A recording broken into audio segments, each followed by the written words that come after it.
दोस्तों, बहुत समय पहले की बात है। किसी नगरी में एक धनी किसान रहता था। वह अपने जीवन की समस्याओं से अक्सर बहुत परेशान रहता था। एक बार बड़ी आशा लेकर वह एक दिन गौतम बुद्ध के पास पहुंचता है। उसने गौतम बुद्ध को प्रणाम किया और उनसे आशीर्वाद मांगा। गौतम बुद्ध ने भी हाथ उठाते हुए उसे आशीर्वाद प्रदान किया। फिर वह किसान कहने लगा, हे पूजनीय, हे तथागत, हे ऋषि, मैं एक बहुत बड़ी समस्या में हूँ और केवल आप ही मेरी मदद कर सकते हो।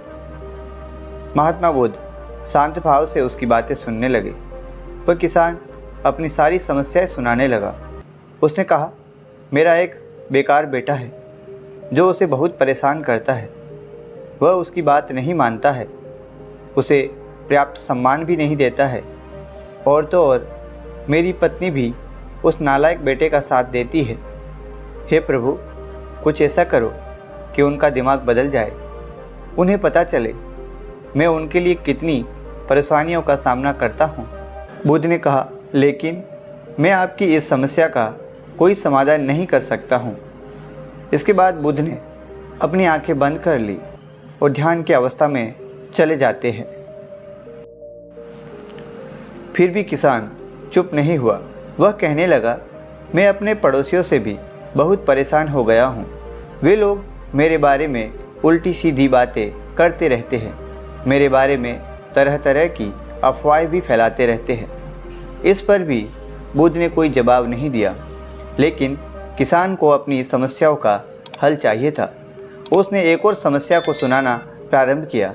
उसने कहा, मैं आने वाली फसल को लेकर भी बहुत चिंतित हूँ। इस बार मौसम फसल के अनुकूल नहीं है। इसके अतिरिक्त हर साल पशु पक्षी भी फसल को बहुत नुकसान पहुंचाते हैं। मुझे लगता है इस साल फसल से मुझे मुनाफा नहीं बल्कि नुकसान ही होगा। बुद्ध ने बड़े शांत भाव से जवाब दिया, मैं इसमें भी आपकी कोई सहायता नहीं कर सकता हूँ। मगर किसान को अभी भी बुद्ध की शक्तियों पर विश्वास था, इसलिए उसने फिर एक समस्या बताई, यह सोचकर कि शायद इस समस्या का हल उसे मिल जाए। किसान ने कहा, मैंने बहुत से लोगों को उधार दे रखा है, लेकिन देनदारों से मुझे पैसा वसूलने में बहुत कठिनाइयाँ हो रही है। इसके साथ ही मेरे ऊपर भी कई लोगों के उधार है। मुझे समझ नहीं आ रहा है मैं इस समस्या से कैसे बाहर निकलूं। हे प्रभु, हे तथागत, क्या आप मुझे इस समस्या से बाहर निकालने में मेरी कोई मदद कर सकते हैं? बुद्ध ने थोड़ा विचार करते हुए कहा, नहीं, मैं इसमें भी आपकी कोई मदद नहीं कर सकता हूँ। यह सुनकर किसान को बहुत गुस्सा आ गया। वह ऊंची आवाज़ में बोला, फिर आप किस बात के लिए अच्छे हो? लोग कहते हैं आप बहुत ज्ञानी हो, लेकिन अभी तक आपने मेरे किसी भी समस्या को दूर करने का उपाय नहीं बताया है। क्या सच में आप कुछ नहीं कर सकते हो?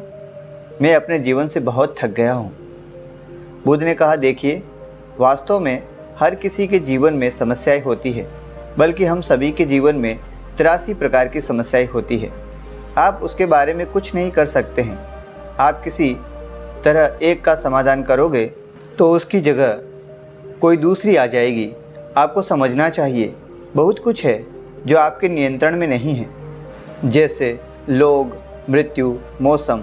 लेकिन अगर आपने 84वीं समस्या को हल कर दिया तो आपके बाकी की 83 समस्याएं अपने आप हल हो जाएगी। किसान ने विनम्र होते हुए कहा, कृपया आप मेरी 84वीं समस्या को हल करने का उपाय बताइए। इस पर बुद्ध ने कहा, पहले हमें आपकी 84वीं समस्या को पहचान करना होगा। किसान ने बड़ी उत्सुकता के साथ पूछा, कृपया करके मुझे बताइए, मेरी 84वीं समस्या कौन सी है? बुद्ध ने कहा, आपकी 84वीं समस्या यह है कि आप जीवन में कोई समस्या नहीं चाहते हैं। आप चाहते हैं कि आपके जीवन में 83 समस्याएं ना हो। अगर आप 83 समस्याओं के साथ जीवन जीना स्वीकार कर लेते हैं तब कोई समस्या नहीं होगी।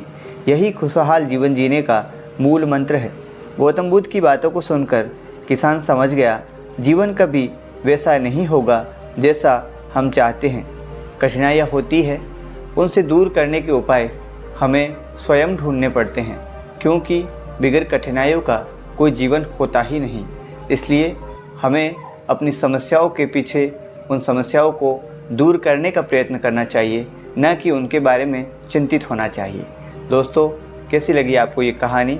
अगर अच्छी लगी है तो हमारे इस वीडियो को लाइक और चैनल को सब्सक्राइब ज़रूर कर दीजिएगा। धन्यवाद।